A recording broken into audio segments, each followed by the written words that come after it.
এসো ঠিক সময় এসে পড়েছো। তোমার বিয়ের ব্যাপারে আমরা এসেছি। আমি পাশের ঘর থেকে আপনাদের সমস্ত কথা শুনেছি। দয়া করে এখান থেকে আসতে পারেন।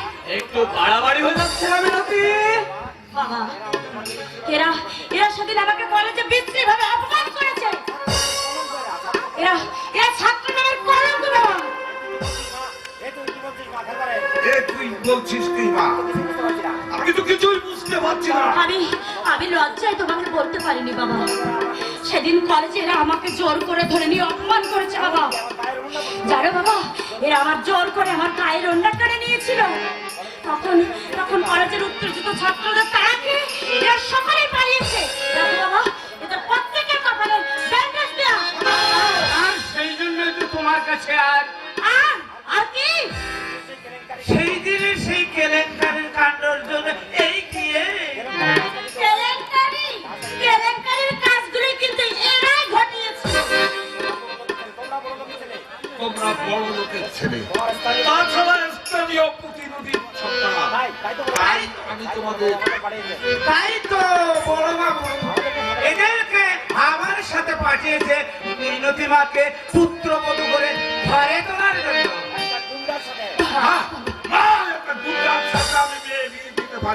আমি গুন্ডা নাই কাকা বাবু। আমি মিনতিকে ভালোবাসি কাকা বাবু। ভালোবাসি না ভালোই যদি এত বাসো, তাহলে ভালোবাসার মানুষকে অপমান কেন করতে গিয়েছে? ভালো মানুষ পাশের মানুষকে কি কেউ অপমান করে? বলছি মাথাটা একটু ঠান্ডা করে যদি গণেশকে জীবন সঙ্গী করে বেছে নাও। যদি না নেই তোমার কপালে দুঃখ আছে। মনে রেখো, আমি যা চাই তা যে কোনো মূল্যে পাওয়ার চেষ্টা করি। আর সে পথে যদি কেউ সদ সদে আপনি কিন্তু আমার বাড়িতে দাঁড়িয়ে আমাকেই কিন্তু অপমান করছে।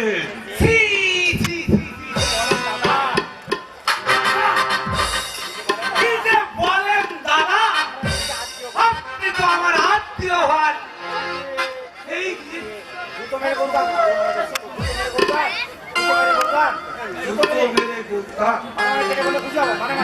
মানে কেটে পড়লে আমি খুব খুশি হব। যদি না যাই লোকজনটাকে ঘাড় ধাক্কা দিয়ে এখান থেকে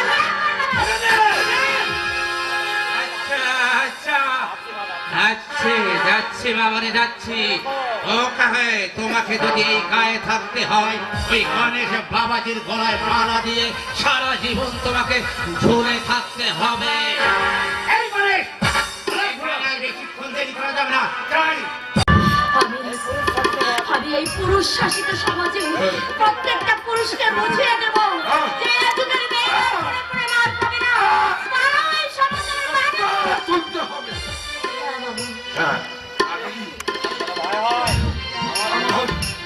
আমার তেমন কোন ভয় আর ভয় ওই ললিত থানা ভাইটির কাছ থেকে আমি তোকে বাচ্চাতে পারবো কিনা? আমি তোকে বাচ্চাতে পারবো কিনা?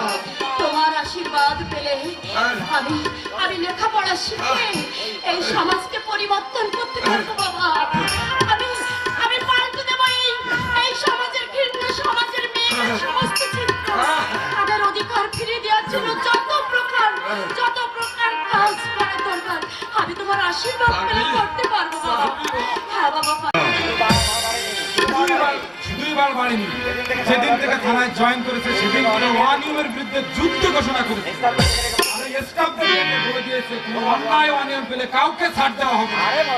আরে মশাই, বেশি সাধুতা যারা দেখায় তারাই বেশি অনিয়ম। আমার সেরকম মনে হচ্ছে না স্যার। আরে মশাই, বেশি বাড়াবাড়ি করলে স্বরাষ্ট্রমন্ত্রীকে দিয়ে একেবারে উচিত শিক্ষা দিয়ে দেবে।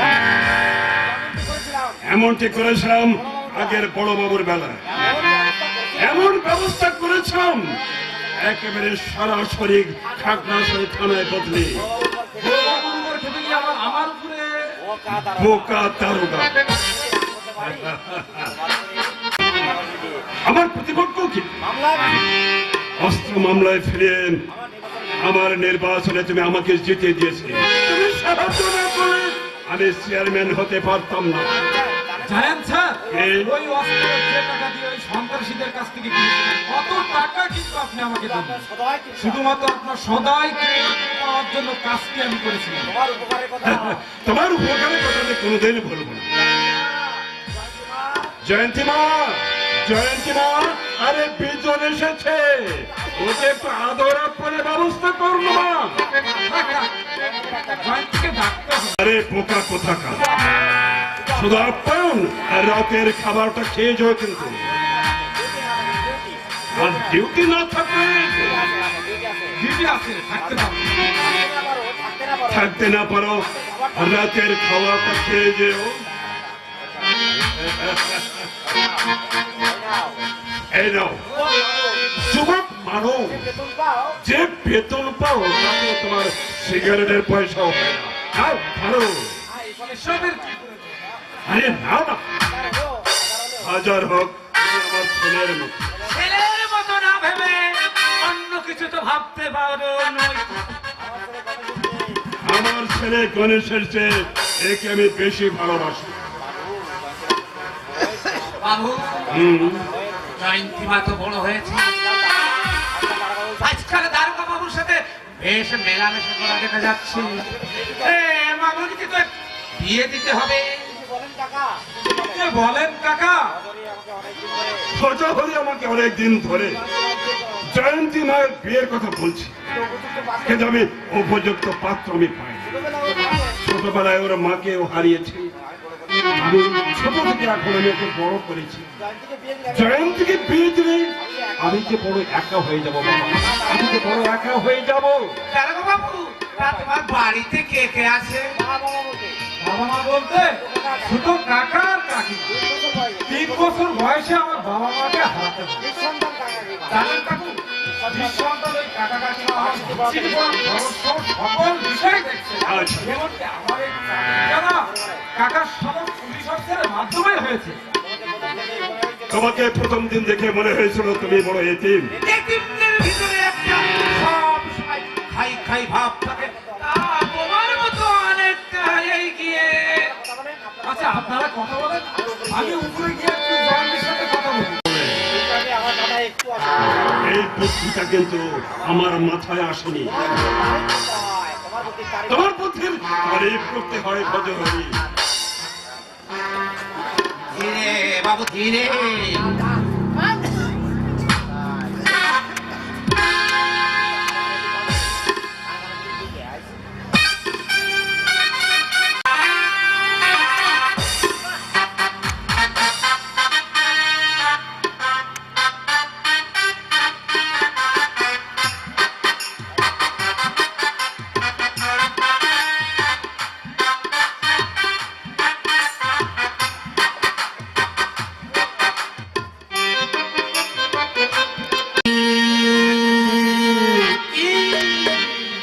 মা ভবানী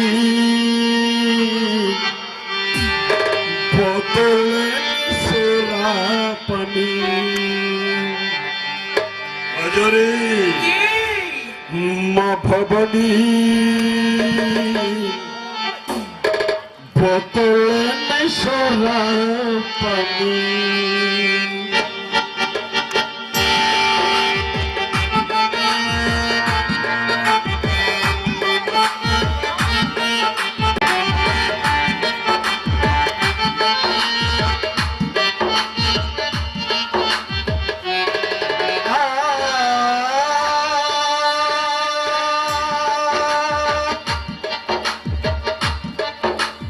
সাগর যদি সোনা হতো, পেটে পরে খাওয়া যেত, মনের রাজ্যে এখন মা ভবানী বোতলে সেরা পানি।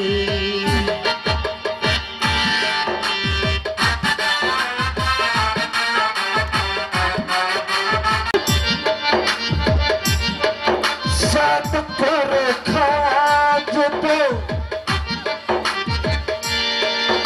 ভবনী পতলে সরাপতি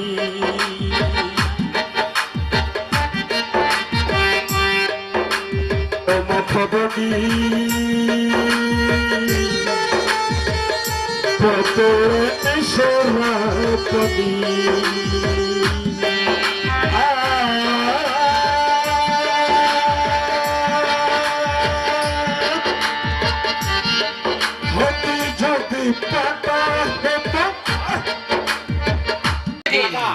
আরে বোকা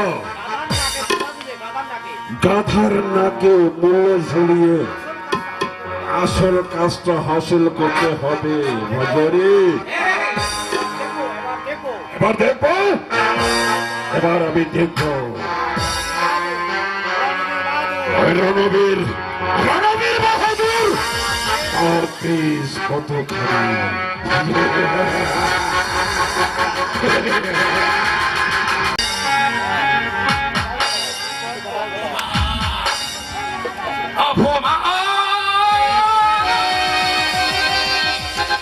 আমাকে অপমান করেছে, আমাকে অপমান করেছে। মায়ের নাম দিয়েছে ভজ, লোকে বলে হরি। সারাদিন কারোর কিছু করি আর না করি, ক্ষতি করি নাম আমার ভজ হরি। আমাকে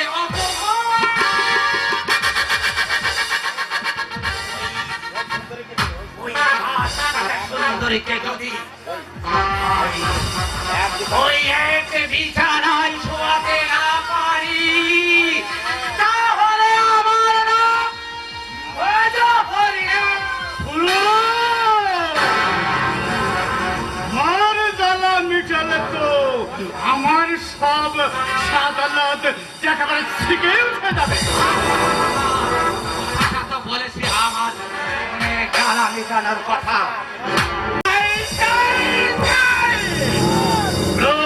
হ্যাঁ, যাও আবিরকে নিয়ে এসো।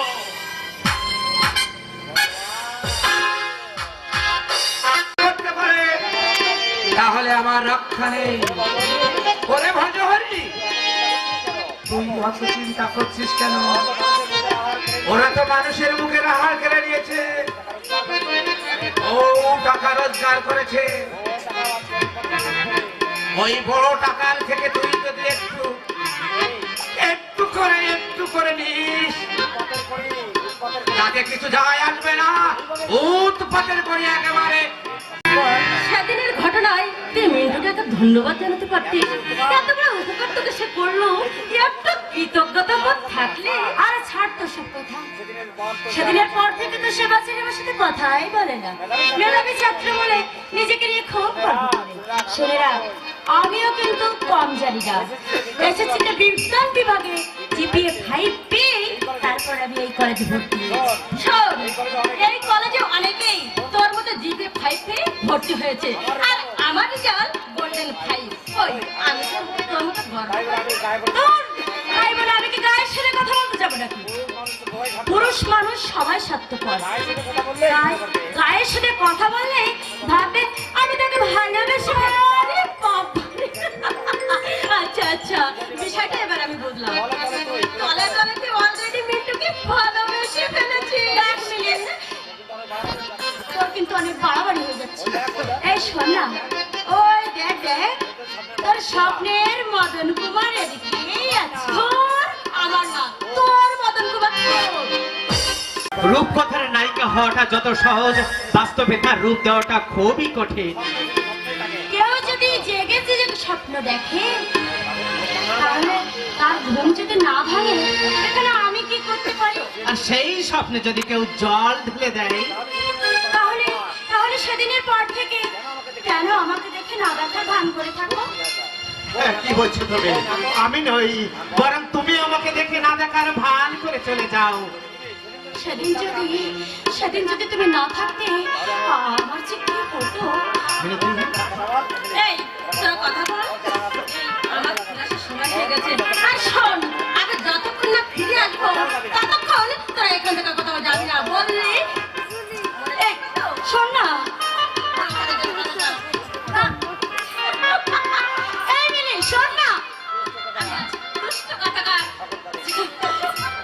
দুষ্টু করে। আমার পরে তুমি রাগ করে আছো বুঝি? আসলে কি জানো, আমার উপরে গণেশ আর মনোকেশের না অনেক কুনজর। আমি কোথায় যাচ্ছি, কার সঙ্গে মিশছি, কার সঙ্গে আড্ডা দিচ্ছি, সব কিছু ওরা খেয়াল রাখে। আচ্ছা আচ্ছা মিনতি, তুমি বলো তো সেই আড্ডা দেওয়ার লোকটির নাম কি? তোমাকে বলবো কেন? তুমি আমার কি? কিছু না, এই বলতে পারো তোমার বিপদের সহপাঠী। মিনতি, আমার হৃদয় আকাশের পূর্ণিমার চাঁদ দেখো, ভালোবাসি, আমি তোমাকে ভালোবাসি। আসলে গণেশ আছে, ওনাকে ওই কলেজে একটা যুবতী মেয়েকে, মিমিত নামে একটা যুবতী মেয়েকে উত্তপ্ত করায়, শেষ পর্যন্ত প্রতিবাদ করতে যায়। তখন গণেশ ওই মিন্টুকে বেদম মানে। সাধারণ ছাত্ররা প্রতিবাদ করতে গেলে আপনার ভাগ্নে মূলত অসুস্থ গুন্ডা বাহিনী তাদেরকে প্রচন্ডভাবে আঘাত করে। সাধারণ ছাত্র জানতে পারে, তাদেরকেও শেষ পর্যন্ত উদ্ধার করতে সমর্থ হয়। এবার বলুন কি অপরাধ? দেখুন, এটা হচ্ছে আমার মান মর্যাদার ব্যাপার। তাছাড়া আচ্ছা, সাংবাদিকের পরিবার দিক দিয়ে আমার পরিবার অনেক অনেক ঊর্ধ্বে। এখন চেয়ারম্যান বাবু গণতন্ত্রে সব উঁচু নিচু বলে বলে ডাকে বাবা, ওর শুধু বিয়ে পাগলা নয় বাবা, আজকাল দেখছি শয়তান গুন্ডা প্রাণাদের সাথে ও মেলামেশা করছে।